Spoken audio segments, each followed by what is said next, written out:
All right, hey everyone. Today we are going to go through the Salesforce package install, the Salesforce or CRM setup inside of the Marketo Measure instance. So that's the CRM general area. And we're going to talk a little bit about the Marketo connection and how that correlates with Salesforce. The goal really is to enable whoever, whether you're brand new to Marketo Measure or if you are been in the system for a while and you just want to make sure you got your everything lined out and you're set, this video should help you in that manner. So the Salesforce package itself, as of 2023, we have condensed our package. So previously it was a Salesforce App Exchange package and then a separate download or import into Salesforce for the reports. At this point, it's all in the same package itself. So all you have to do is the Salesforce App Exchange. This is the same package that could go into your sandbox or it can go into production. And you can see right here, right? There's going to be 7 custom objects, 25 stock reports, a number of custom Marketo Measure fields that will be ingested into here as well. Marketo Measure package and the software itself is not designed to write on anything inside of your CRM or your Salesforce that is not its own, right? So if it's not its own object, if it's not its own fields, it's not going to write to those. So any concerns is from a perspective of, well, is it going to update something on the lead object? No, unless you put a Marketo Measure field on the lead object that gets updated, it's not going to update any of your standard or even your own custom ones. It's only focusing on its package.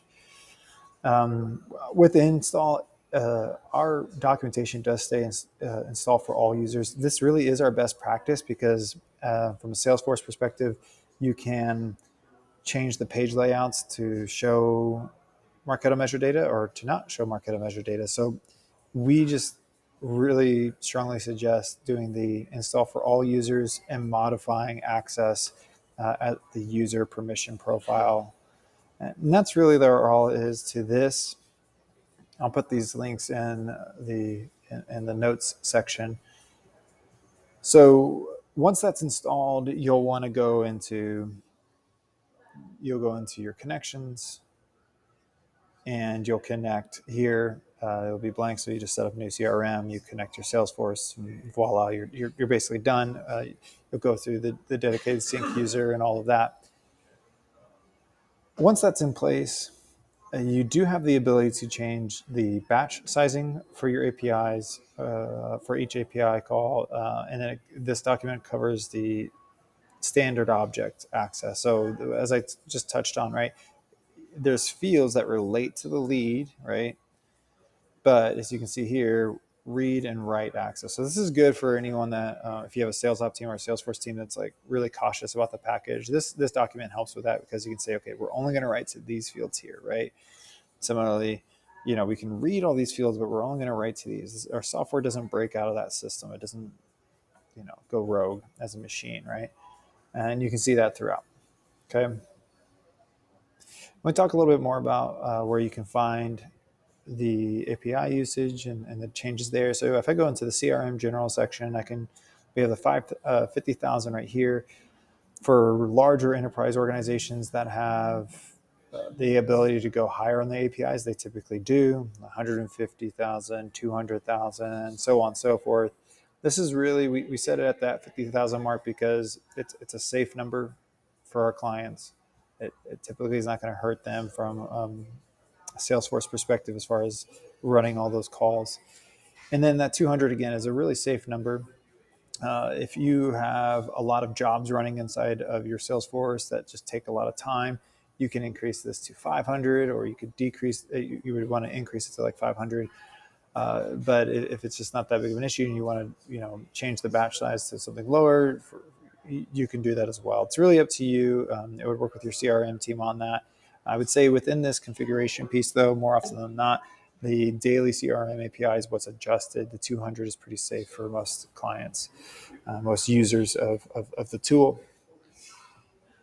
I do like to show this. I think this is super helpful from a reporting perspective. So if you're a marketer that's looking to report with Marketo Measure, or if you are a Salesforce admin and you want to understand the relationships and how all of this work, these links that I'll put down below will help with that.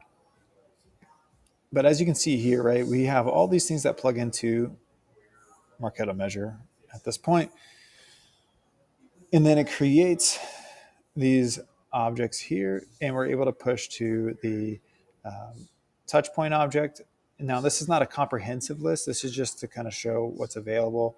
You then have the buyer person or visible person. The buyer person here is really powerful because for those that do Salesforce reporting, one of the bigger challenges is doing lead reports and then contact reports.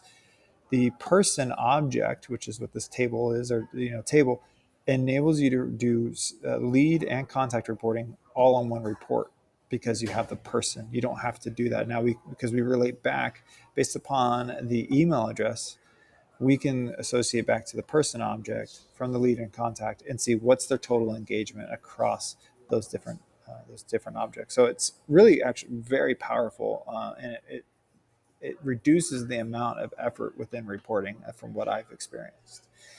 And then you have the BAT. You can see this BAT has a relationship with the contact, account, opportunity, and campaign. That makes sense, right? Because at this point, we're only the BAT, or the buyer attribution touch point, is related to opportunities. It's related to revenue. And so it's taking all the touch points. And if a touch point has some form of association to an opportunity, we will assign revenue to that. Thus why we don't read from the lead object, because leads never have revenue associated to it inside a CRM. It's just not how they're structured. So this taxonomy, I think, is super helpful in understanding the relationships, how it really enhances your reporting, but also just how it works within your CRM. The last thing I want to touch on is we're going to bleed a little bit into Marketo Engage for those users that have it. We'll have a separate call about the Marketo Engage connection, but the big piece here is you'll want to make sure that you have your CRM or your Salesforce ID pushing down, and that it's recognized inside of Marketo Engage.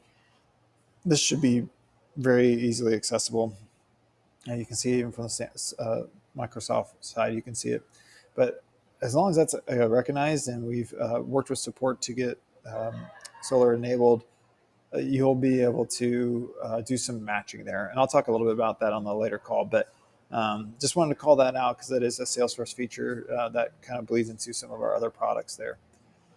Feel free to leave any comments down below. Thanks for watching. Hope this was helpful.